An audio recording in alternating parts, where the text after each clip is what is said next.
요한복음 3장 16절입니다. 요한복음 3장 16절.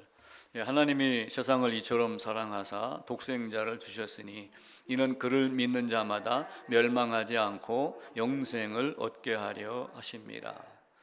마태복음 1장 21절에는 예수라고 하는 이름의 의미를 자기 백성을 저희 죄에서 구원할 자다. 그러니까 구원과 영생은 단어만 틀리지 뜻은 똑같은 내용입니다. 사도 요한이 요한복음을 기록을 하면서 하나님이 세상을 이처럼 사랑하사 독생자를 주셨으니 믿고 영생을 얻게 하려 합니다 라고 말씀을 하셨고, 요한 1서에 가서는 하나님이 이 땅에 오셔서 죽으심은, 독생자를 주심은, 십자가에 돌아가심은 우리를 살리려 하십니다. 내가 호흡이 있고 지금 숨을 쉬고 있기 때문에 내가 살아있는데도 불구하고 살리려 하심이라고 하는 것은 호흡은 있지만 현재 내가 죽어 있다라고 하는 의미가 됩니다. 또한 4장 10절, 요한일서 4장 10절에서는 죄를 속하기 위하여 오셨다라고 말씀합니다. 그러니까 마태복음 1장 21절 그리고 요한복음 3장 16절, 요한일서 여러 군데에서 바울이 얘기했던 모든 것들, 요한이 얘기했던 모든 것들이 우리에게 죄사함, 속죄함, 거듭남, 구원 얻어라 라고 하는 것을 주고 영생을 얻게 하려 하심입니다. 그래서 성경은 세상 모든 사람들에게 주어졌습니다. 그러면서도 세상 모든 사람들에게 주어진 것이 아니라 의에 굶주린 자, 온유한 자, 심령이 가난한 자, 혹자들은 성경이 어렵기 때문에 히브리어도 알아야 되고 헬라어도 알아야 되고 하기 때문에 똑똑한 자들에게 주었고 그들의 이야기를 들어야지 깨닫는다 이렇게 생각을 하지만, 성경은 우리나라도 한문 교육을 하고 한문으로 중국에 문자가 들어와서 사용을 하다가 세종대왕이 들어오면서 언문이라는 것이 있었습니다. 또 설령 한문을 모르고 언문을 모른다 할지라도 우리가 말을 통해서 말의 의미를 가지고 세상을 살아왔습니다.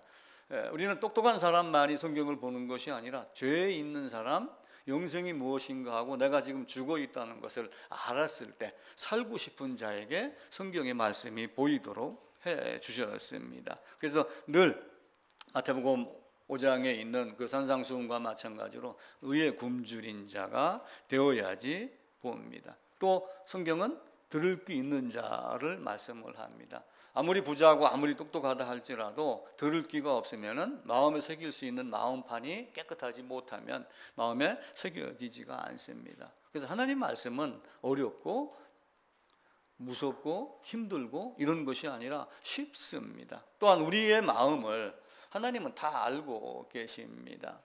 지금은 이제 하진이가 말을 또박또박해서 무슨 말인가 다 알아듣습니다. 근데 우리 규현이는 아직 말을 하면 제가 못 알아듣는 게 많아요. 통역이 필요합니다. 부모가 통역을 해요. 현주나 동욱이가 이건 이 말이다라고 이렇게 얘기를 해서 제가 알아듣습니다. 근데 우리의 마음도 우리가 어설프게 이야기한다 할지라도 하나님 아버지는 부모의 입장에서, 나를 창조하신 창조주의 입장에서, 나를 사랑하는 자, 사랑의 대상의 입장에서 우리가 어떤 마음을 갖고 어떤 생각을 갖고 있는지 다 알고 계십니다. 내 생각과 내 의도와 모든 것들을 다 알고 있으면서 늘 우리의 마음을 살피고 계십니다. 그래서 우리의 마음이 곁길로 빠지지 아니하고 주님이 오신 목적에 맞는 그걸 바라보고 그 삶을 살아내느냐 살아내지 못하느냐를 하나님은 늘 살펴보고 있습니다. 그래서 하나님은 솔로몬에도 그렇게 말씀을 했어요. 내 아들 솔로몬아, 다윗이 이야기를 하죠. 여호와께서는 모든 마음을 감찰하사 모든 의도를 아시나니 너는 아버지 이 다윗의 뜻을 따라서 바르게 살고 하나님을 바르게 섬겨라. 그런데 솔로몬은 이제 곁길로 빠져나가죠. 성경이 세상에 주어졌습니다. 성경이 세상에 주어진 것은 세상이 가면서 급격하게 변하기 시작을 하며 성경이 우리에게 주어졌어요. 이스라엘이 포로로 끌려갔을 때도 고레스를 사용하여 돌려보냈습니다. 근데 고레스는 상당히 악한 자예요. 그럼에도 불구하고 성경은 고레스는 나의 목자다 이렇게 이야기를 하며 이사야서에서 이미 고레스라고 하는 말을 사용을 합니다. 그리고 역대하 그리고 에스라서에서 고레스를 등장을 시켜가지고 백성을 돌려보내는 역할을 담당하게 합니다. 이제 그런 의미에서는 선한 자 같지만 실제는 악한 자를 사용해서라도 하나님은 원하는 뜻을 이룹니다. 하나님의 세상을 창조하고 많은 것들을 거쳐 나갔습니다. 제국이 여러 개로 바뀌어 나갔어요. 애굽이 있었죠. 하나님은 이스라엘이 있는 이 지역 밑에다가 애굽을 두고 또 이쪽에다가는 아수르를 두고 이쪽에다가는 바벨론을 두고, 사실은 아브라함은 사실 이쪽에서 살았던 거예요. 바벨론이 있던 지역. 왜냐하면 여기는 이제 강이 두 개가 있었기 때문에 강 사이에서 그 무르의 힘을 입어서 어느 지역이든 어느 나라든 다 강줄기를 따라서 사람들이 살고 있어요. 우리가 라이벌이라잖아요. 서로 상대를 보고 저건 우리 라이벌이야, 내 라이벌이야 라고 하는 그 라이벌이 강이라고 하는 단어에서 나온 거예요. 그 리버에다가 AL 붙여갖고 라이벌인데, 옛날 사람들은 강을 이렇게 두고, 예를 들면 강북이 있어요, 강남이 있어요. 그럼 강남 사람들도 옛날에는 이물을 떠다 먹고 옛날 사람들은 이물도 떠다 먹었어요. 근데 어느 순간 강북의 땅값은 떨어지고 강남의 땅값이 올라갔어요. 그러니까 강북 사람들이 성질이 나가지고, 야, 여기 물에다가 독을 타자. 그러면 어떻게 되겠어요? 강남 사람만 죽나요? 여기 사람도 죽어요. 적은 적인데 이 강줄기를 놓고 에너미, 적이 아니라 그냥 경쟁하는 상대의 라이벌이라 하는 의식을 갖고 사는 거예요.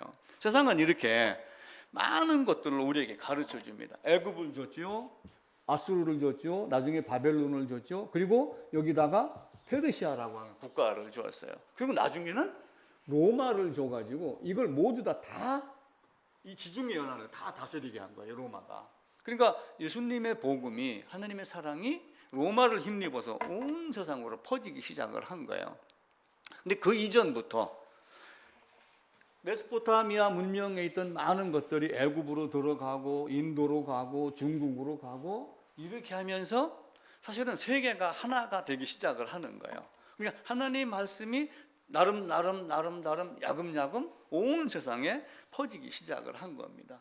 물론 로마가 집권을 하면서 제국이 되면서 전 세계가 로마의 도로를 따라서 다 움직였습니다. 근데 지금 보면은 그렇게 큰 의미는 아닌 것 같지만, 그때 당시의 상황으로는 로마가 전 세계의 길을 통제를 하는 시대가 있기 때문에 로마를 따라서 로마의 힘만 입으면은 어디든지 갈 수 있었던, 사도 바울도 복음을 전할 때 로마를 힘입어서 로마의 시민권자이기 때문에 어디든지 다 갔었잖아요. 이 메소포타미아 문명이 이집트 문명, 그리고 나일강 있는 거, 인도, 그리고 중국의 황허, 이런 많은 것들로 번지면서 세상은 점점 작은 나라가 큰 나라로, 그리고 여러 조각이 있던 것이 큰 덩어리 하나로 이렇게 바뀌기 시작을 했습니다. 지금은 봐보세요. 사실은 나라가 있고 국경이 있고 다 있습니다. 나라를 들어갈 때마다 여권 패스포트를 가지고 가야 되고 비자를 받아야지 돼요. 그럼에도 불구하고 인터넷이 돼 있기 때문에 특별히 통제만 하지 않는다면, 우크라이나 같은 경우도 그 어느 모스크인가 어떤 사람이 위성을 제공을 해갖고 인터넷이 다 됩니다. 거기서 누가 총을 쏴서 맞았다 안 맞았다, 지금 우리나라에 어떤 그 장교 하나가 가갖고 싸운다 안 싸운다, 이런 내용까지 우리가 다 알게 될 정도로 지구촌이 하나가 되는데, 이때부터 지구촌이 하나가 되는 역사가 사실은 다 일어났던 거예요. 그리고 이전부터 어떤 일이 일어났었냐면, 여기에 이제 로마가 이제 이렇게 있잖아요.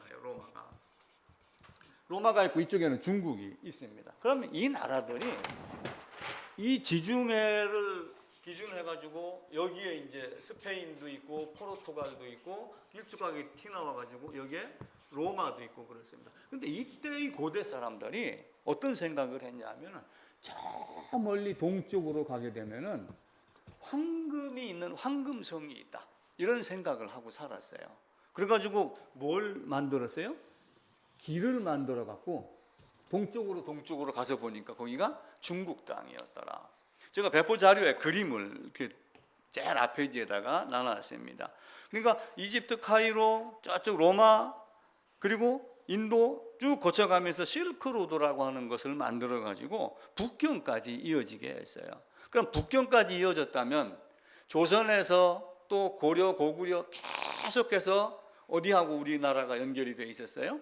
중국하고 연결이 돼 있었으니까 그 영향이 조선 땅까지도 안 미쳤다라고 말할 수가 없습니다. 근데 이제 이 실크로드라고 하는 이 의미는 이게 이제 실크인데 비단이에요, 비단.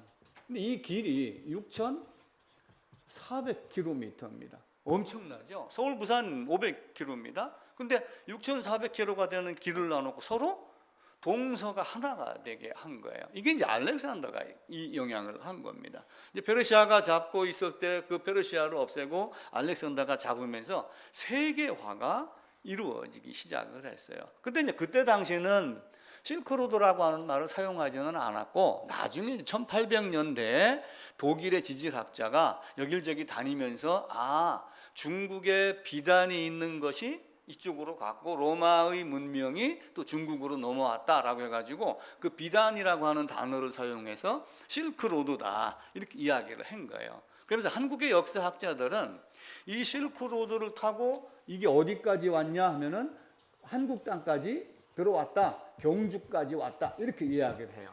이제 경주까지 온 이유 중에 하나는 경주까지 왔다고 생각하는 이유 중에 하나는 경주에서 뭐가 출토가 됐냐면은 유리잔이 출토가 됐어요. 근데 이 유리잔이 그 당시에 로마 시대에 사용하던 유리잔이에요. 같은 형태. 그래서 우리가 로만 글래스라고 이야기를 합니다. 그 로만 글래스가 경주에서 나왔기 때문에 고고학자들에 의해서. 그러니까 고고학이 사실은 어떤 면에서는 성경을 이렇게 뒷받침해 줘요. 그래서 경주까지도 왔다? 근데 이제 1950 몇 년도예요? 1956년도인가 언제쯤에 경주 불국사를 수리를 하다가 경주 불국사 안에서 로마 시대에 사용하던 그 십자가 문양의 기와 비석 이런 것들을 발견을 했어요. 그리고 조그맣게 장식품으로 달고 다니는 어떤 모양 이것도 이제 제가 그 뒷페이지에다가 첫 페이지 제일 밑에다가 표시를 해놨습니다. 그리고 또 중요한 것 하나는 아마 성모 마리아상으로 보는 거예요. 아기를 안고 있는 성모의 모양. 그것이 경주 불국사 경내에서 발견이 됐습니다. 그러니까 실크로드를 통하면서 북경까지만 온 게 아니고 조선 땅까지 경주까지 들어왔다라고 보는 것이 이제 우리 학자들의 의견입니다. 그래서 알렉산더 대왕이 이제 정복으로 페르시아까지는 중국까지 이쪽까지는 잘 넘어오진 않았거든요. 근데 이제 물론 알렉산더도 중국까지 제대로 가지는 못했습니다. 인도까지 왔다가 돌아가고 했는데 그 산을 넘으면서 중국까지 이제 실크로드가 이제 생기면서 이 동방에 있는 문화와 서방에 있는 문화가 서로 융합이 돼 갖고 새로운 문화를 만들어내자. 그러니까 이혜령 씨가 융합이라는 걸 많이 이야기를 하잖아요. 그 융합된 문화를 독일의 학자가 나중에 헬레니즘이다라고 이렇게 말을 하기 시작을 했습니다. 그래서 헬레니즘도 알렉산더가 만드는 게 아니고 그 후손들이 만드는 게 아니고 알렉산더가 만들었던 어떤 그 헬레니즘이 이런 도로를 따라 가지고 동서가 결합이 되어 있다, 발전이 됐다, 문화 교류가 됐다라고 하는 걸 헬레니즘이라는 단어로 사용하기 시작을 했습니다. 근데 이제 이때 당시에 이제 여러 상황이 바뀌기 시작을 해요. 이제 알렉산더가 죽고 그 다음에 로마가 또 집권을 합니다.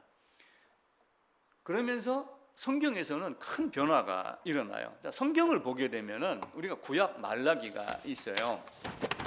구약 말라기 요즘 성경은 이제 해설 같은 것도 되어 있기 때문에 장수가 몇 장 더 넘어갈 수도 있긴 있습니다. 근데 여기가 이제 말라기라고 딱 가정을 해보세요. 말라기. 그리고 마태복음 1장 딱 핍니다. 그럼 종이 한 장 차이예요. 종이 한 장 차이인데 이 시대가 기간이 얼마나 되냐면은 약 400여 년이 돼요. 400여 년. 요 때는 요 말라기가 나올 때는 누가 집권을 하고 있었냐면은 페르시아가 집권을 했어요. 그리고 페르시아 뒤에 이제 그 다음에 누가 나와요? 알렉산더가 나오잖아요. 그리고 요 때는 로마가 집권을 합니다. 요 중간에 이제 알렉산더 헬라가 이제 있죠. 요 과정을 거치면서 요 400년 안에 어떤 일이 일어났을까라고 하는 것을 역사학자들은 굉장히 주목을 해요. 그러면서 주님이 오시기 전에 어떤 일들을 벌이면서 주님이 오실 때 주님을 맞이할 준비를 하는 과정이라고 보기도 해요. 그리고 알렉산더가 세계를 정복을 해나가면서 유대도 정복을 합니다. 그래놓고 유대인들에게 알렉산더는 가는 지역마다 알렉산드리아라고 하는 도서관을 만들어요. 그리고 도서관을 만들어 갖고 세계에 있는 책들을 모아 갖고 이렇게 하는데, 그 중에 이집트에 있는, 그러니까 이스라엘이 이렇게 있었을 때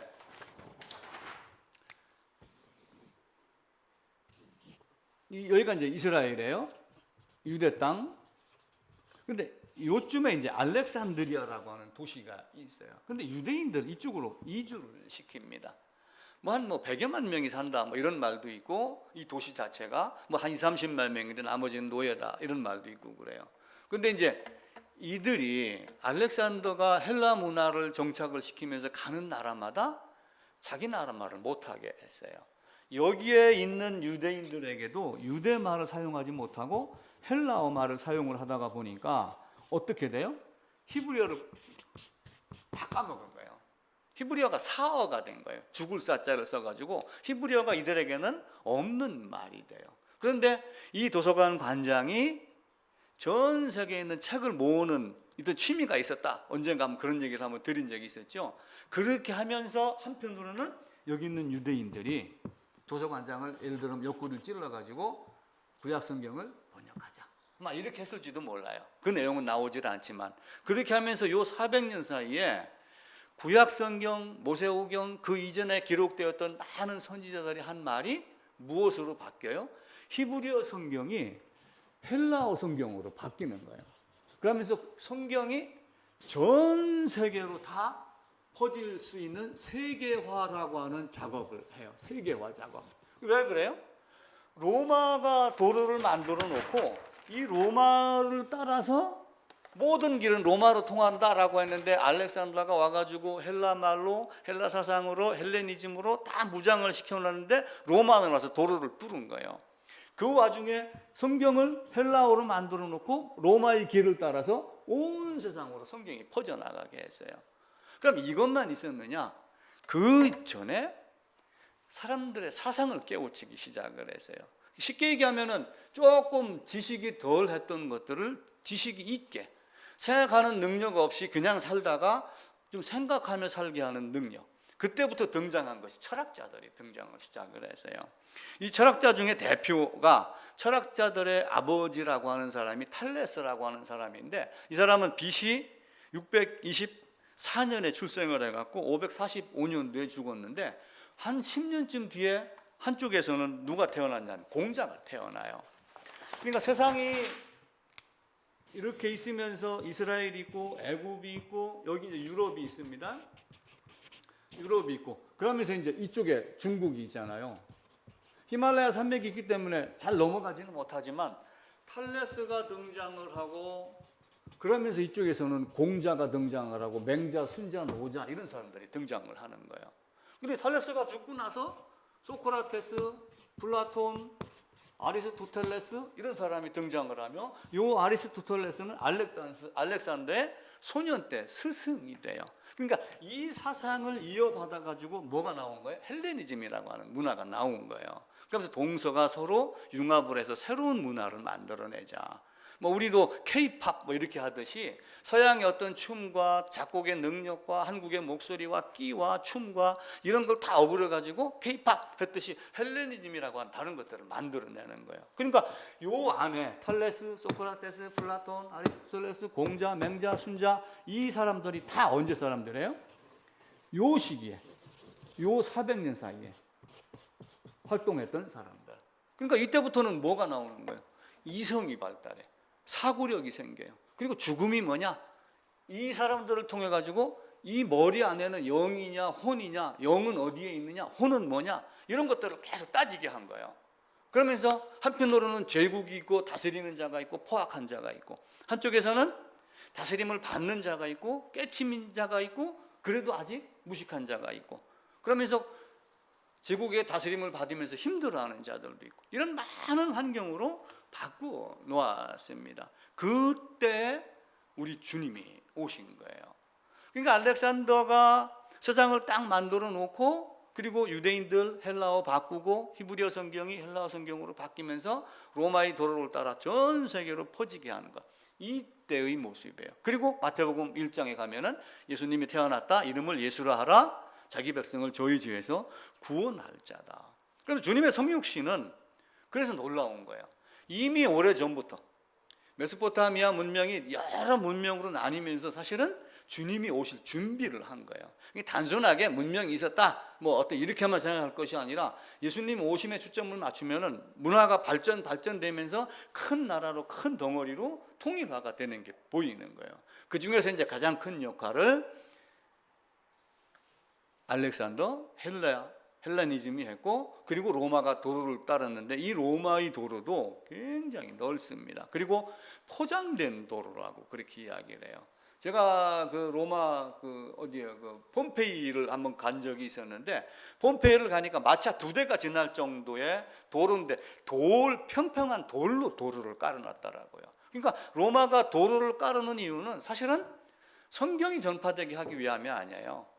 적국을 침략하러 빨리 가게 하기 위함이고, 침략한 나라에서 바치는 세금을, 조공을 자기 나라로 갖고 오게 하기 위한 도로인데, 하나님은 그 도로를 따라가고 성경을 헬라어로 바꿔놓고 성경을 온 세상에 퍼치는, 성경을 세계화 만드는 데 사용을 한 거예요. 이제 그게 보이면은 다행히, 그게 안 보이면은 로마가 뭐 도로를 만들었지 이렇게 하고 넘어가는 거예요. 그런데 이제 그때 주님이 오셨을 때 로마의 빌부터 사는 사람들이 있었던 거예요. 그게 이제 로마가 압제를 하고 폭력을 휘두르고 로마가 한번 스쳐 지나가면 마을이 사라지고 이렇게 하니까, 지금도 전쟁이 일어나면 그러잖아요. 이번에 우크라이나 사태 한번 봐보세요. 소련의 어떤 군인이 우크라이나에 들어가가지고 자기 나라에 있는 애인인가 와이프에게 전화를 해가지고 우크라이나에 여성이 많은데 어떻게 할까 그러니까 당신 마음대로 하세요 이렇게 전화를 했다는 내용이 나왔잖아요. 근데 그 남성이 잡혔어요. 그러면 그게 설령 그렇다 할지라도 전쟁은 전쟁이고 남의 땅에서 그 짓 하면 안 돼 이렇게 그 여친이나 마누라가 이야기를 했어야지 되는데, 그렇게 하지 않고 둘 다 그냥 박자를 맞춰버린 거예요. 근데 그 친구가 나중에 잡혔어요. 그게 신문 기사에 나오면서 참 요상하다. 근데 로마가 와갖고 휩쓸고 갈 때마다 문제가 생기니까 마띠아라고 하는 마카비 혁명이 일어나요. 혁명이 일어나면서 나중에는 이제 이 헤롯 왕조는 사실은 로마에다가 빌 붙어갖고 살면서 로마의 권력을, 그러니까 우리가 보면 일제의 앞잡이가 있었잖아요. 그와 마찬가지로 로마의 앞잡이가 되면서 유대를 다스렸던 헤롯 왕조가 그래서 유대인들에게 미움을 받는 거예요. 그리고 예수님이 말씀하시기를 성전을 헐라 이렇게 얘기했잖아요. 성전이 헐렸어요. AD 70년에. 그런데 이제 헤롯이 그걸 다시 재건하려고 이렇게 이야기를 해요. 그 이전에, 그러니까 제2성전 지어놓은 거를 나중에는 헤롯이 다시 짓습니다. 왜 져요? 자기를 미워하는 유대인들에게 환심을 살려고 제2성전을 새롭게 만들어요. 근데 그게 이제 70년에 이제 무너지지요. 그렇게 했음에도 불구하고 유대인들에 의해서 예수님은 죽습니다. 유대인들이 똑똑해졌어요. 히브리어 성경도 알죠, 헬라어도 알죠, 철학의 개념도 알죠, 많은 것들을 배웠습니다. 그렇게 하면서 성경이 똑똑한 사람에게만 주어진 게 아니고 모든 사람에게 주어졌는데, 우리는 성경 찬송을 부르면서 세상 명예, 부귀 이런 거 이야기했잖아요. 그거보다 이게 더 중요하다. 근데 사두개인들은 로마의 빌붙은 헤롯과 손잡은 권력을 가지고 성전 주위에서 밥 먹고 살던 사람들이었고, 바리새인들은 행위를 주장하며 율법주의를 하면서 선생 노릇을 했던 사람들이고, 베드로나 이런 사람들은 그것도 저것도 아닌 갈릴리 바닷가에서 고기 잡아먹고 사는 사람들, 여러 종류의 사람들로 나온 거예요. 그러니까 권력에 빌붙어서 사는 사람들 와가지고 예수님이 지적을 하니까 예수님을 죽이려고 했고, 나머지 사람들은 로마의 압제나 헤롯의 압제에 불평불만하고 힘들어 살다가 예수님이 오셔갖고 오병이어의 기적을 딱 일으키니까 열광을 한 거예요. 그럼 둘 중에 하나예요. 주님의 이름을 부르면서 배불러서 따라다닌 사람들이 있고, 정말 나를 죄에서 구원할 메시아를 기다리다가 이분이 메시아야 라고 따라다니는 사람들이 있는 거예요. 근데 베드로도 사실은 마태복음 16장에서 주는 그리스도요 라고 고백을 했지만, 우리는 그것을 신앙 고백이라는 말로 포장을 하지만 실제 베드로가 주님을 제대로 믿은 건 언제예요? 죽으러 가는 것도 못 가게 했잖아요. 안 됩니다 하고 멱살을 잡고 항변했던 게 베드로란 말이에요. 그리고 죽고 살아났을 때도 여자들이 가서 마리아가 가서 이야기를 하니까 막 달려가서 보고 기이 여기면서 이상히 여기면서 자기 집으로 돌아간 거예요. 사실은 믿음이 없었던 거예요. 어쩌면 주는 그리스도라고 하는 것은 그런 상황에서 베드로가 당신이 있으면 나는 밥 먹고 사는데 지장이 없다. 당신은 진짜 권력자고 능력자입니다. 당신이 메시아일 수는 있습니다. 라고 하는 유대인들이 바라던 상상의 메시아였지 죽으러 온 메시아에 대한 개념은 절대 아니었을 겁니다. 이건 뭐 제가 목숨 걸고 주장을 합니다. 나중에는 베드로가 어떻게 해요? 요한복음 21장에 가서 고기 잡으러 가노라라고 하고 고기 잡는데 고기가 잡혔어요, 안 잡혔어요? 고기가 안 잡혔어요. 고기가 안 잡혔으니까 배 오른편에 그물을 내려라 이렇게 이야기를 해요. 배 오른편에. 자, 배 오른편에 그물을 내리면 어떤 현상이 일어나요? 이제 갈릴리 호숫가가 갈릴리는 이 길이가 24km가 돼요. 호수인데도 막 파도가 막 치고 그래요. 여기서 여기까지가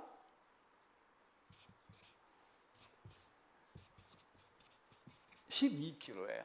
그러니까 깊은 곳에 가서 그물 내려 그러면은 사실은 어디예요? 이렇게 보면은 여기까지가 6km 지점이 되는 거예요. 최소한 4, 5km는 되죠. 모다보트 안에 놓여서 가면 한참 가잖아요. 근데 요한복음 21장에서는 예수님이 베드로가 고기 있어 없어? 없습니다. 그때는 베드로가 배를 어디다 댄 거예요? 여기다 대고 있는 상태예요. 그럼 여기다 대고 있었으면은 이때가 언제요? 밤새 잡았는데 아침에 왔단 말이에요. 그럼 고기가 있어요 없어요?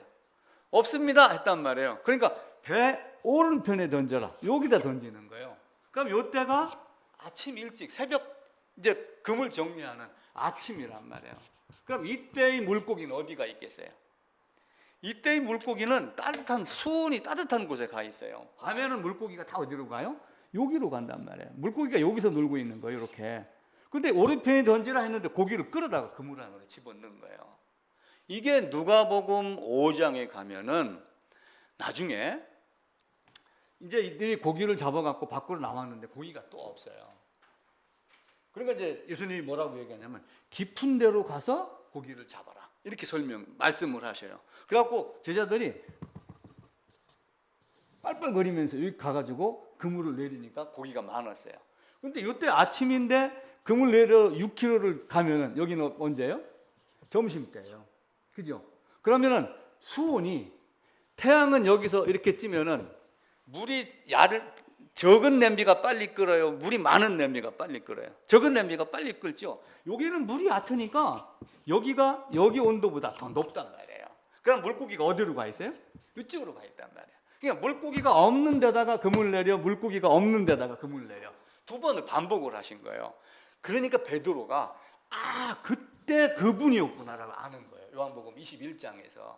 그래서 이분이 죽었던 분인데 살아나신 바로 그분이구나. 누가복음 5장에서 그물 갖고 이적을 베푸셨던 그분이 맞구나라고 하면 깜짝 놀라면서 주님이라고 얘기를 하는데 갑자기 주님이 네가 나를 사랑하느냐? 이렇게 묻는 거예요.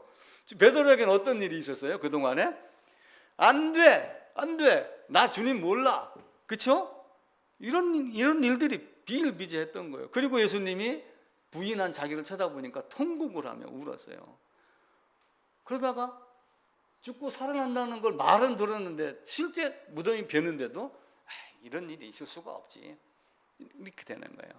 자, 니고데모가 나중에 뭘 가지고 가냐면 몰약을 한 근을 가지고 간다고 그래요. 그럼 니고데모는 제대로 된 믿음이었을까요? 제대로 된 믿음은 아니에요. 왜냐하면 3일 뒤에 살아나면은 향 가지고 이게 할 이유가 없는 거예요, 사실은. 근데 아리마대 사람 요셉은 또 자기 무덤에 넣어달라고 그랬죠. 그래서 제가 이제 이렇게 해석했죠. 3일 뒤에는 무덤이 빌 거니까 잠깐만 사용하세요. 이렇게 본 거예요, 저는. 이와 같이 우리의 믿음이 점점 바뀝니다. 이스라엘 역사를 한번 살펴보세요. 아담이 범죄를 했고 에덴 밖으로 쫓겨났습니다. 쫓겨나서 아브라함, 이삭, 야곱 그리고 이스라엘. 야곱이 이스라엘하고 같은 의미예요. 야곱을 갖고 시작으로 이스라엘을 세웠으니까 이스라엘이란 나라를 이야기할 때 야곱으로도 이야기를 하고 야곱을 얘기를 할 때는 이스라엘이라는 말로도 해석할 수 있어요. 그 중간 과정에 보면은. 그런데 어떻게 했어요? 가나안 정복하고 다윗 왕 되고 솔로몬 못된 짓 했잖아요. 나이가 들으면서 정신이 딱 돌아가니까 우상 섬겼죠. 자식 때문에 나라 두 개가 쪼개진 걸 다윗이 알았다면은 보고 있었겠죠. 얼마나 가슴이 아팠겠어요. 근데 그것도 하나님의 역사예요. 왜냐하면은 나라가 쪼개지고 나서 이들이 결국은 어디로 가요? 나라가 딱 쪼개지고 난 다음에 마지막 만에 포로로 끌려가는 거예요. 70년 동안. 우리나라도 36년 역사를 통해서 피를 토하는 심정이 있었던 사람도 있었을까요? 대원군이 말이야 세국도 좀 일찍 풀지 뭐 어쩌고 저쩌고 우리가 이렇게 뭐 콩가루 집안이니까 뭐 나라 많은 말들을 했을 거예요. 근데 여기 가가지고 딱 깨달은 게 뭐예요? 아, 우리가 우상을 섬겼구나. 하나님을 등졌구나. 이걸 깨닫고 다시 돌아와요. 이스라엘 땅으로 포로에서 귀환을 합니다. 고레스를 시켜갖고 하잖아요. 그런데도 우상이라는 개념은 없어졌지만 이들은 늘 하나님 아버지가 얘기하면 그래서요. 만약에 내 동욱이가 그래도 아버지라고 내가 뭐라고 얘기를 하면은 아버지 나 결혼했잖아. 나도 자식 있는 아버지야. 자꾸 구만 간섭해. 이런다면 내가 기분이 좋겠어요, 안 좋겠어요? 말라기는 그렇게 얘기해요. 구약의 마지막에는 하나님이 우리를 어떻게 사랑했어요? 하나님은 언제 우리 사랑했어요? 이러면서 항변을 하고 따진 거예요. 주께서 우리를 어떻게 사랑했습니까? 아니, 우리가 언제 주의 이름 멸시했어요? 성전에서 제사 드리면서 하나님께 열심을 했지. 언제 그랬겠습니까? 언제 우리가 주님을 더럽게 했습니까? 섬기려고 노력만 했지. 나는 뭐 11조도 안 빼놓고 뭣도 안 빼놓고 매일 성전에 살았습니다. 이렇게 얘기를 하니까 하나님이 딱 입을 다무시는 거예요. 너무 기가 막힌 거예요. 이 마음하고 행동하고 이게 다 다른 거예요. 속 다르고 겉 다르고 겉으로는 섬기는 척하지만 속이 아름답지 못한 걸 하나님은 알기 때문에 딱 여기서 말라기를 끝으로 딱 입을 다물고 몇 년을 지내요? 400년을 지나면서 그래서 우리는 이거 침묵시대라고 이야기를 해요. 그리고 우리 주님이 오셨다. 근데 오셨다라고 하면서 요한은 시작하면서 바라 이놈들아 너희가 자, 말라기 한번 볼까요? 말라기 구약 제일 마지막입니다. 말라기 1장입니다. 1327쪽입니다. 말라기 1장 2절입니다. 같이 읽을까요?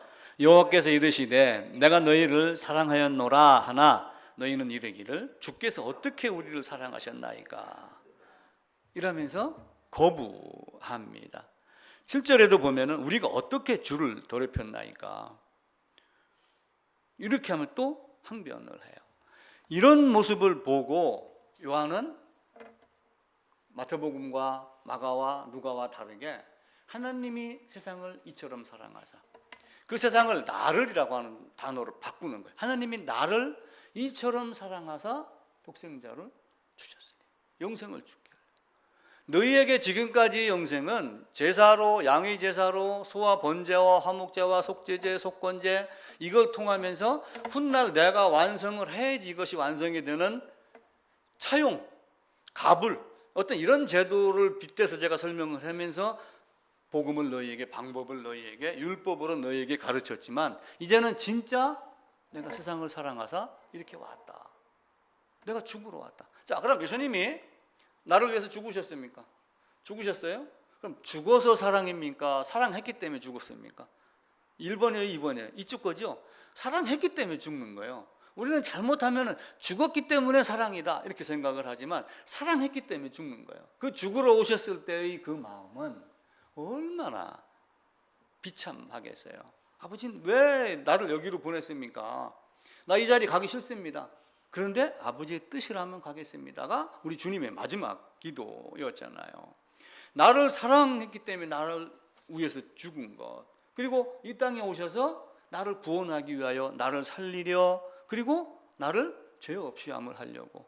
그래서 베드로는 사도행전 2장이 시작이 되면서 방언에 대한 이야기가 나오지만 그 방언에 대한 내용이 그 13절 14절인가부터 시작이 돼갖고 봐라 예수는 이런 분이다라고 말한 그 내용을 그 나라 말로 듣게 한 것이 방언이지 지금 세상에 한국 교회가 말하는 새벽기도용 방언은 절대적으로 틀린 거예요. 예수님이 오신 목적은 뭐예요? 잃어버린 자를 찾으러 왔다. 그럼 잃어버린 자를 찾았으면은 하나님의 능력이 없어서 잃어버렸을까요? 결코 그렇지 않죠. 세상 모든 것을 다 감찰하는데 설령 잃어버렸다 해도 쟤 저기 있네? 데려오야지 하면 되겠어요? 안 되겠어요? 되는데 그게 아니란 말이에요. 잃어버렸다는 얘기는 뭐예요? 지난주 우리가 이사야서 50장 찾아서 한번 읽었잖아요. 내가 너희를 어느 체주에게 팔았느냐? 내가 언제 너희에게 이혼 증서를 써줬느냐? 나가라고 했느냐? 너희 죄가, 너희 악이. 그러면서 이사야서 59장하고 연결이 됩니다. 너희가 나를 거부하고 떠난 것이 잃어버렸다라고 하는 것으로 표현을 합니다. 놀이터 가다 보면 순간이에요. 예를 들면 하진이하고 놀러 갔어요. 근데 잠깐 옆에 아줌마하고 얘기하고 한참 딱 보니까 없을 때가 있어요. 우리 큰애를 그렇게 하면 잊어버렸었어요. 나중에 찾다 못 찾으니까 어떻게 해서 경찰서로 갔더니 경찰서에서 연락이 왔더라고요. 그러니까 순간 잊어버렸는데 이게 몇 킬로를 간 거예요. 어떤 우는 걸 보고 이제 어떤 사람이 데려다 준 건지 아니면 누가 유기하려고 끌고 갔는데 시내버스 터미널에서 막 너무 울으니까 감당이 안 돼 갖고 놓고 갔는지 지나가던 경찰이 보고 다 경찰서로 데려간 거예요. 우리도 이제 경찰서로 쫓아갔고 올 3월 달에도 그런 사건이 한번 보도가 됐어요. 6살짜리 아이를 아버지가 나갔다가 잠깐 헛눈을 팔았는지 아이를 잊어버리니 못 찾은 거예요. 그러고 40년이 흘렀어요. 부모는 그걸 찾으려고 여기저기 쫓아다니고 뭐 어린이집 뭐 이런 데는 다 쫓아다니고 또 할 수 있는 방법대로 아이를 뭐 찾습니다. 이렇게 잃어버렸습니다. 해가지고 이제 어디 뭐 이렇게 뭐 써내는 전단지 같은 거 이런 것도 있고 그 실종자 찾기 하는 데다가 이제 신고도 했고 이렇게 했겠죠. 그런데 못 찾은 거예요. 근데 6살짜리가 어떻게 하다가 이제 배고픔 면하고 이렇게 하면서 잊어버린 거예요. 자기 어렸을 때의 기억을. 집도 잊어버리고 부모 이름도 잊어버리고 생각도 안 나고 못 찾은 거예요. 그러다가 40년이 지났는데 갑자기 아니 이제 찾아야지 되겠다라고 생각도 늘 했겠죠. 근데 방송을 보다가 실종자 찾아주기 그게 있다라는 걸 아는 거예요. 이 사람이 경주 사람이 모양이에요. 그래갖고 경주 경찰서에 가가지고 사실은 내가 어려서 집을 잃어갖고 지금 이렇게 살고 있는데 찾을 수 있겠느냐? 라고 경찰서에다가 이야기를 하고 DNA 이제 피 뽑아서 검사를 했겠죠. 그리고 경찰서에서 쫙 자료를 찾다 보니까 이 사람이 얘기한 거하고 똑같은 사연으로 오래전에 접수가 돼갖고 사람을 찾는 것이 발견을 했어요. 그래가지고 연락을 해갖고 검사를 하니까 맞는 거야. 그래갖고 40년 만에 찾았다. 라고 하는 것이 방송에 나왔어요. 자, 제가 이제 이 얘기를 드린 거는 예정과 성취에 대한 거예요. 만약에 이 6살짜리가 40년이 지나서 46살이 됐는데 나 버렸겠지? 아니, 안 찾아? 귀찮아? 이라고 끝까지 안 찾았다면 만날 수 있어요? 없어요? 못 만나죠? 여기도 잊어버린 날을 내가 어떻게 찾노? 30년, 40년을 찾는데도 더 이제 안 돼? 하고 포기했으면 찾아요? 못 찾아요? 못 찾잖아요. 근데 하나님은 잃어버린 자를 찾으러 온 거예요. 근데 찾으러 왔는데 두 가지가 있는 거예요. 예정은 하나님의 일방적이지만 성취는 쌍방적이라고 그랬죠. 하나님이 계획했지만 책임은 누구한테 있다고 그랬어요? 인간의 율법의 행위의 책임이 아니라 반응의 책임이란 말이에요. 그러니까 예정된 자는 사실은 반응하게 되어 있어요. 근데 그 반응이 안 나오기 때문에 반응이 나오도록 사실은 고통을 주고 고난을 주는 거예요. 그게 하나님의 묘한 섭리란 말이에요. 우리가 이제 그걸 알면은 우리가 처한 상황에서 어떤 일이 일어나도 사실은 감사하다 이렇게 생각할 수 있는 능력들이 있어야지 있대요. 하나님은 이 아이가 잃어버림 당했던 그런 잃어버림으로 잃어버린 것이 아니라 죄악으로 스스로 떠난 자들, 야곱은 사랑하고 애서는 미워했지만 떠난 자들을 다시 하려고 찾기 위하여 십자가로 오신 거예요. 근데 왜 십자가로 오셨어요?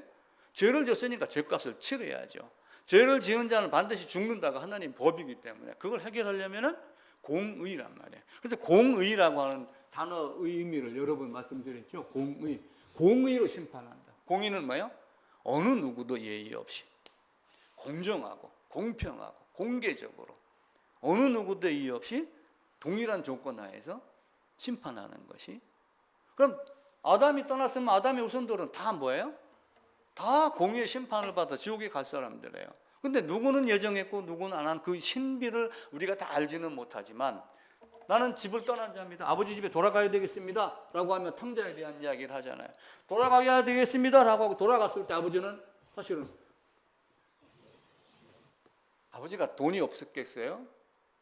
집에 있는 양 잡아서 자식 오면 먹이고 어쩌면 지금과 같이 실종자 찾는다고 찾아다녔을지도 모르죠. 근데 하나님은 물론 다 살피고 알고 계십니다. 근데 문제는 뭐예요?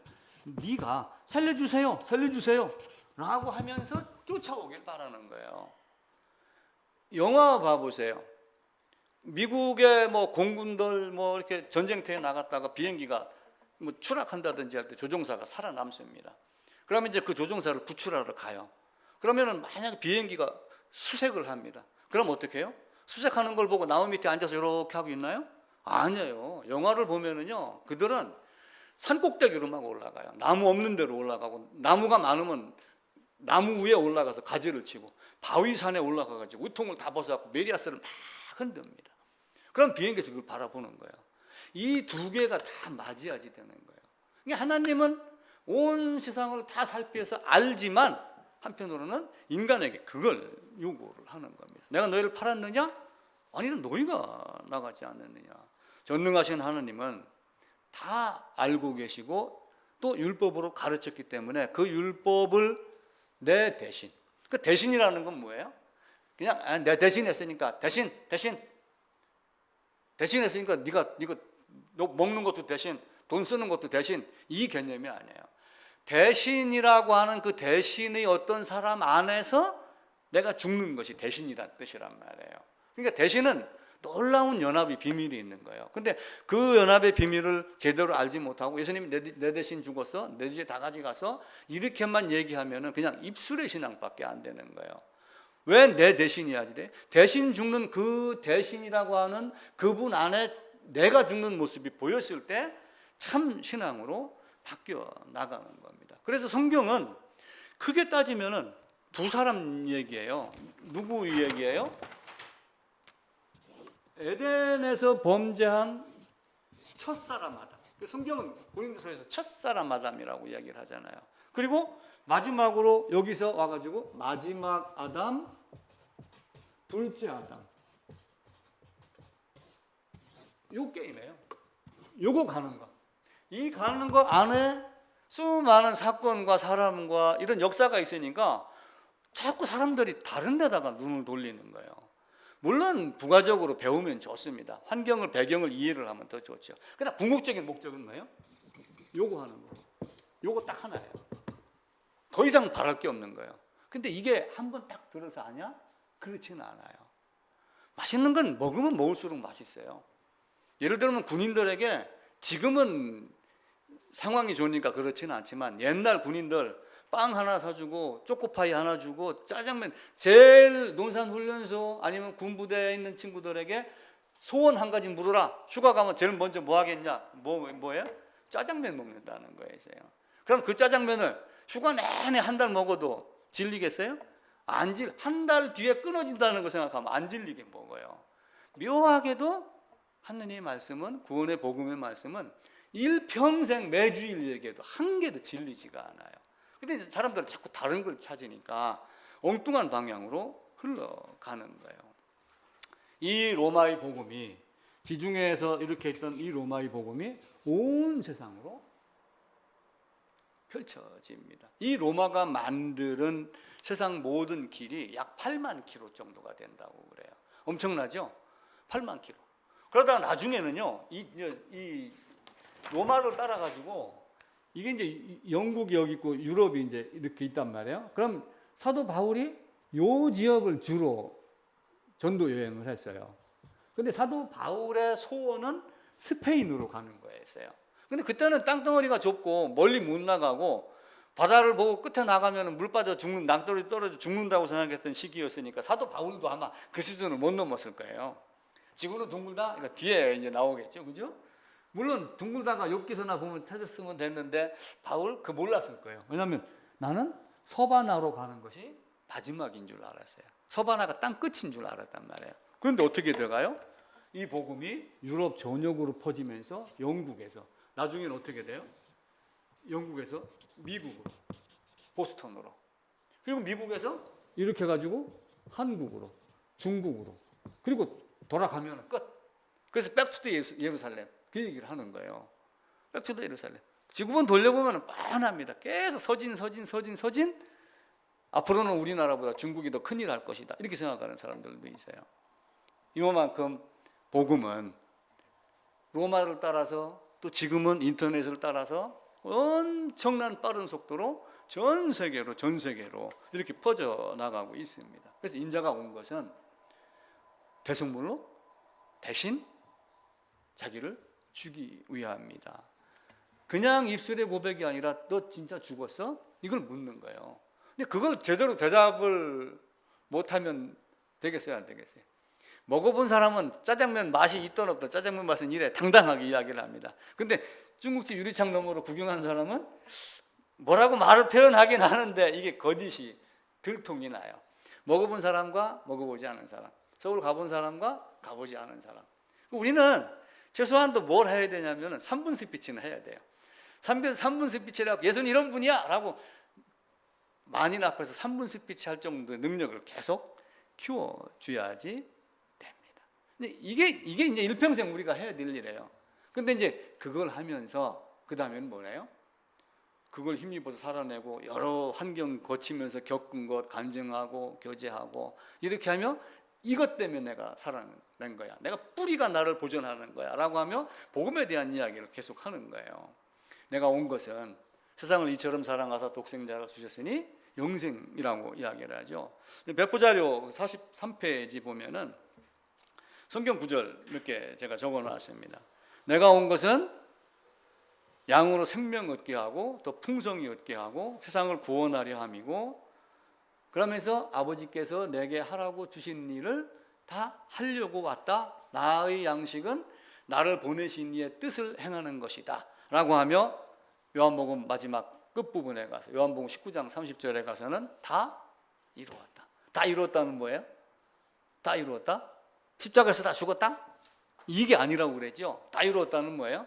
창세 전에, 만세 전에, 영원 전에 아버지와 함께 가졌던 그 영광으로 이렇게 하기로 예정했던, 계획했던 그것을 내가 다 이루었다 라고 하는 거예요. 그래서 우리는 다 이루었다 그러면 예수님이 막 숨 꼴가닥 넘어갔다 끝, 와갖고 죽으려고 하는데 죽었다 끝, 이 개념이 아니란 말이에요. 요한은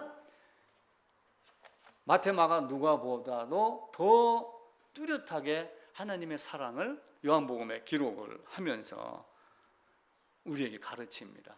그럼에도 불구하고 사람들이 이적을 쫓아 사는 장면이 많이 나와요. 요한복음에 보면은 이제 8개 이적이 나옵니다. 그 내용도 43페이지에 제가 기록을 해놨어요. 요한복음 20장에 가면은 오직 이것을 기록함은 이라고 하며 요한복음 안에 들어가 있는 몇 개의 8개의 표적을 이야기해요. 표적 8개가 있어요. 근데 예수님은 많은 이적을 행했어요. 뭐 안진뱅이도 일으키고 뭣도 하고 많은 거 했습니다. 오병이어도 하고 칠병이어도 하고 많은 것들을 했어요. 그런데 오직 이것을 기록함은 이렇게 얘기를 하며 예수님이 요한복음 2장에 가면은 물로 포도주가 되게 하며 첫 표적이다라고 이야기를 했어요. 첫 표적. 그러니까 표적이라고 하는 단어가 그냥 단순하게 표시라고 하는 뜻이 아니고 표적. 이게 이제 이 표적을 세메인이라고 하는 단어를 썼는데 그 세메인이라고 하는 단어의 뜻은 표적을 행하는 분이 그리스도다, 메시아다, 하나님의 아들로 온 하나님이다 라고 하는 것을 증거하는 표가 표적이에요. 우리는 이적 봤어 이 개념을 하는데 그렇게 하지 않아요. 표적이라는 표적의 뜻은 이걸 가지고 메시아라고 하는 것을 확실하게 보여주는 토큰이란 말이에요. 옛날에 우리 버스 탈 때는 어떻게 했어요? 회수권, 또 기차 탈 때 제가 통학할 때는 월 단위로 끊어갖고 패스포드를 보여주고 갑니다. 그리고 버스를 타면은 버스 표 파는 데서 종이 쪽지 요만한 걸 주든지 동그란 구멍 뚫린 걸 줘요. 토큰. 그래갖고 땡그랑 하고 들어가야지 돼. 땡그랑 하고 안 넣으면은 안 돼. 그거 이제 맞고 그랬었죠. 이렇게 하며 물이 포도주가 되게 왕의 신하의 아들을 고치면서 첫 번째 표적, 두 번째 표적, 세 번째 표적이라는 단어를 계속 사용을 해요. 그리고 마지막에 다른 표적이라고 하면서 많은 걸 하지만 이것을 기록하면, 그러면서 8개의 표적을 말씀을 합니다. 그리고 요한일서에서도 너에게 이것을 쓰면 영생이 있음을 알게 하려 합니다. 그러니까 첫사람의 범죄를 마지막 아담이 해결해 놓은 거예요. 그럼 나는 지금 첫사람 아담 안에 있었는데 주님의 보혈로 갔습니다. 근데 주님의 보혈로 나는 인격적으로 영접했습니다. 하나님의 자녀가 됐습니다. 성경은 그걸 요구하지 않아요. 우리는 냉철하게 성경을 봐야 돼요. 성경이 무엇을 요구하는가? 하나님은 얄짤없이 죽음을 요구를 해요. 죄의 값은 사망이야. 냉철하지, 그죠? 그거 더 이상 단호하게 말하지 않아요. 이스라엘 자손 잘못하면 어떻게 해요? 죽을 거야. 포로로 끌려갈 거야. 단호하게 끌려가게 했어요. 이게 하나님의 방법이에요. 그래서 신앙은 하나님의 아들이 내 안에 있느냐 없느냐의 싸움입니다. 그래서 먹어본 것과 먹지 아니한 것, 이런 모든 것들을 찾아봐야지 돼요. 그러면 이제 우리는 아까 얘기했듯이 3분 스피치를 한번 해야 돼요. 3분 스피치. 이제 언젠가 3분 스피치 한번 해야 되겠죠. 알고 있는 복음의 내용을 3분 스피치 한번 합시다. 그래갖고 예배 시간에 나와서 3분 스피치 한번 해봅시다. 사실은 힘들어요. 저도 준비하면서 하고 그러지만 막연하게 3분 하려고 그러면 제대로 힘듭니다. 저는 월요일 날 아침 출근해갖고 금요일 날 때까지 한 번도 자리 떠나지 않고 여기 앉아 있으면서 겨우 설교 한 편 만들어요. 그런데 어떤 분들은 돌아다니기도 많이 하는데도 설교 만드는 사람들 보면은 야, 제주꾼이다. 저는 그렇게 생각을 해요. 근데 그 제주꾼은 사실 바람직한 제주꾼은 아니에요. 열왕기 하를 한번 가겠습니다. 열왕기 하 7장입니다. 엘리야 뒤에 엘리사 선지자가 등장을 합니다. 열왕기하 7장입니다. 572쪽이네요. 572쪽 6장 먼저 봅시다. 6장. 이제 옛날의 전쟁을 보면은 지금 우크라이나하고 소련 전쟁도 보면은 소련이 이렇게 다 그 봉쇄를 해요. 먹을 게 없게 만들고 막 이렇게 하거든요. 옛날 전쟁도 마찬가지예요. 사마리아가 이렇게 있으면은 아람 군대가 와가지고 이거를 둘러쌉니다. 둘러싸고 봉쇄를 하는데 그때 해봐야 그 투석기밖에 이런 게 더 없잖아요, 그죠? 미사일 없잖아요. 그러니까 여기서 버티면서 보급로를 다 끊어버리는 거예요. 여기에 논 있고 밭 있어요. 곡식이 안 들어가면 다 어떻게 돼요? 굶어 죽죠. 지금 6장의 24절이 그 내용이에요.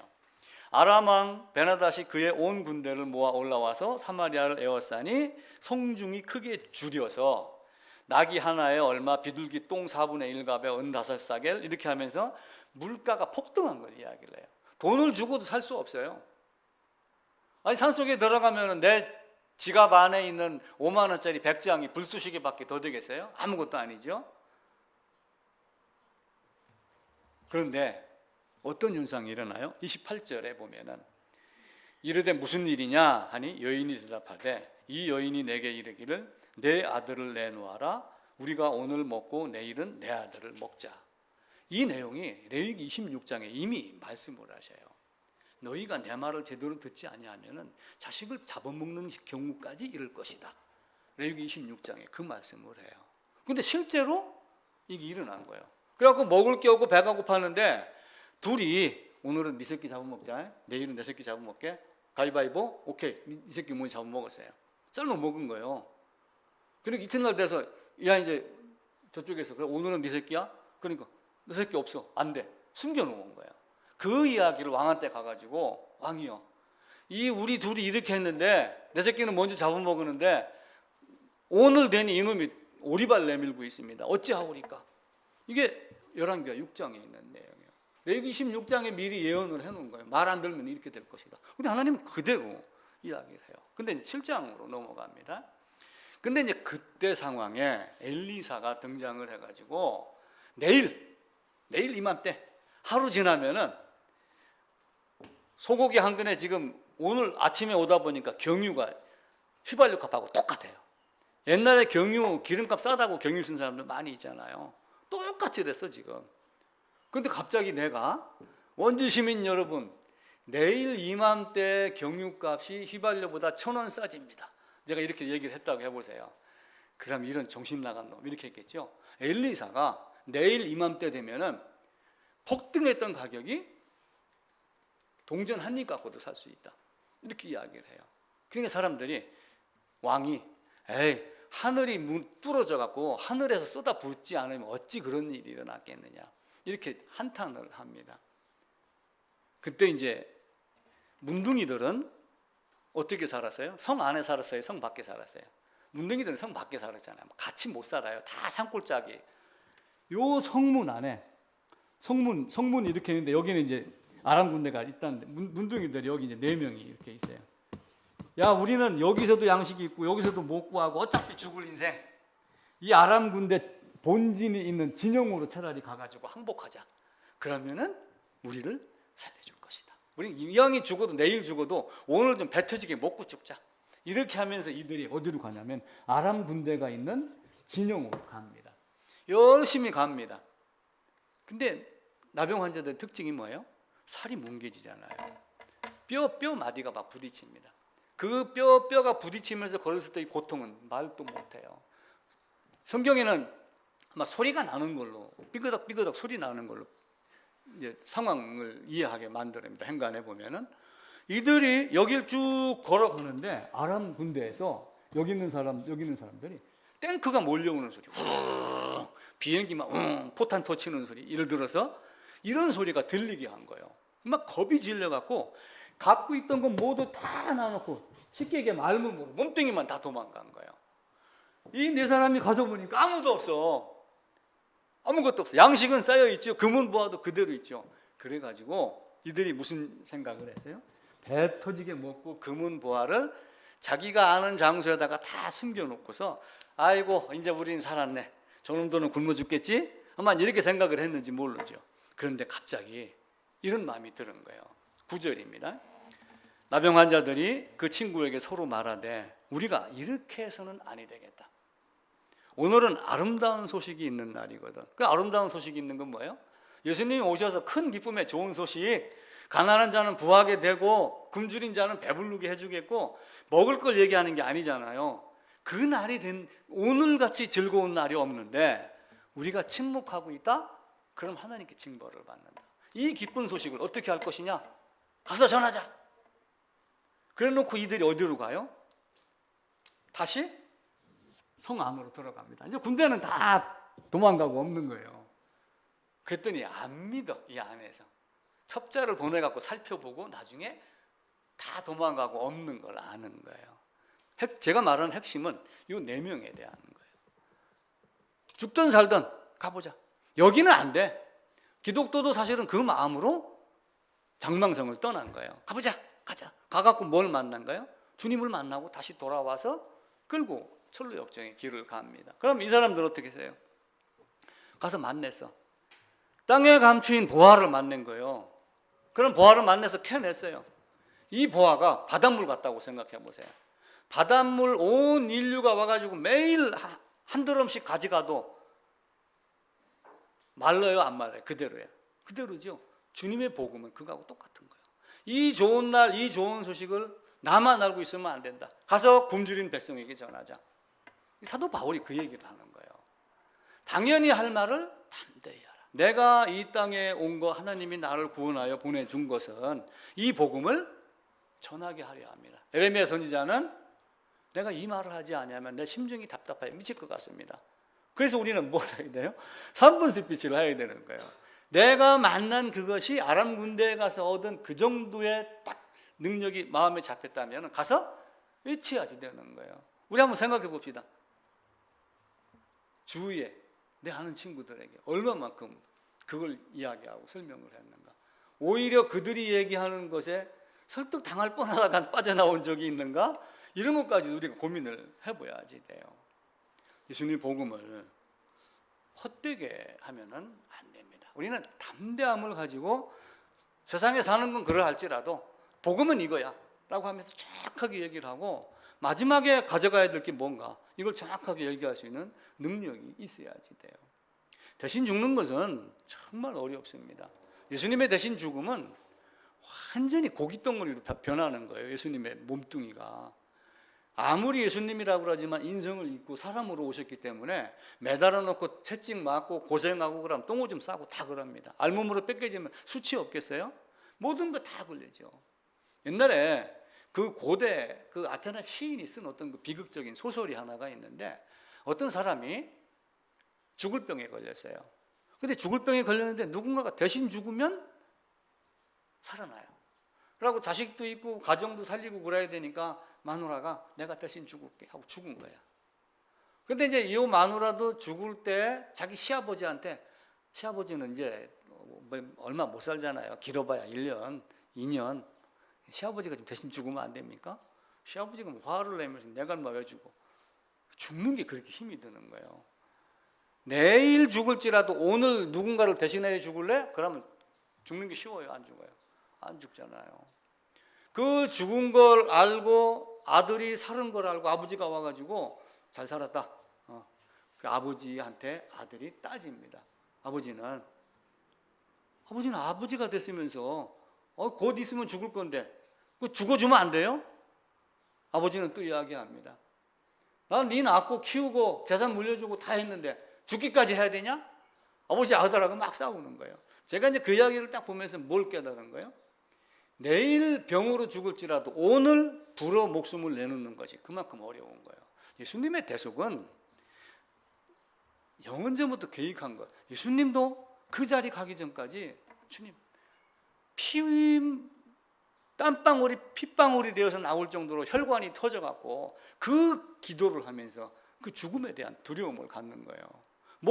목수의 아들로 살았으니까 30년을 33년을 얼마만큼 그 대못에 나무에 박히는 고통 이걸 몰랐겠어요. 하나님은 그걸 보면서 우리에게 네가 진짜 구해야 될 것, 네가 진짜 얻어야 될 것, 내가 진짜 뭘 주려고 왔는가 그걸 네가 탁 잡고 그거 하나 붙잡고 살아라. 우리는 하나님의 아들이 예수님이 자꾸 이야기하면서 하나님과 하나님의 아들을 자꾸 구분을 하려고 그래요.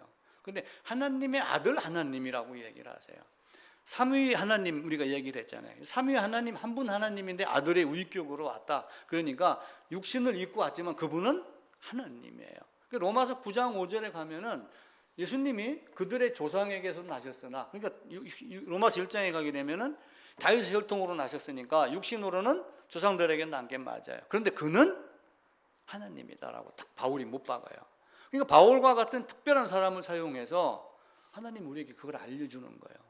근데 그 알려줌에도 불구하고 바울을 죽이려고 하고 유대인들이 바울이 가는 길목에 지키고 있고 이렇게 했던 적이 얼마나 많아요. 근데 하나님은 딱 던질 걸 던진 만큼 딱 던지게 해놓고 바울을 그냥 그대로 데려가십니다. 우리는 이 땅에 한없이 오래 사는 것 같지만 꼭 그렇지는 않아요. 자기가 해야 될 일이 아마 있을 겁니다.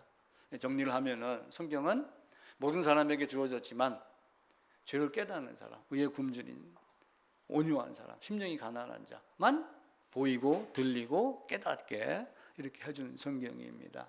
그래서 그 성경이 우리 주님이 이 땅에 오신 목적이 뭔가 여러 가지 우리가 말씀을 드렸는데 중간중간에 세상을 변화시키면서 제국을 거치면서 나라를 땅덩어리를 하나가 되게 하고 길도 만들고 또 실크로드나 이런 로마의 도로를 따라서 이전부터 많은 철학자들도 만들어 놓아서 생각하는 능력도 키우게 하고 그때부터 인생을 이야기를 한 거예요. 그래서 철학이라고 하는 단어가 필로소포스라고 하는 단어인데 그 소포스라고 하는 단어만 가지고 소포스는 하나님을 뜻한다. 소크라테스는 그렇게 말한 거예요. 그러니까 소포스는 뭐냐? 완전하게 아는 자, 지식할 때 지, 놈자자를 써갖고 지자만 하나님이다. 그럼 나머지 사람들은 지자가 아니고 아무것도 아니고 아무것도 모르는 백지 상태의 인간이 철학이라는 개념을 파고들면서 인생을 배워야지 된다.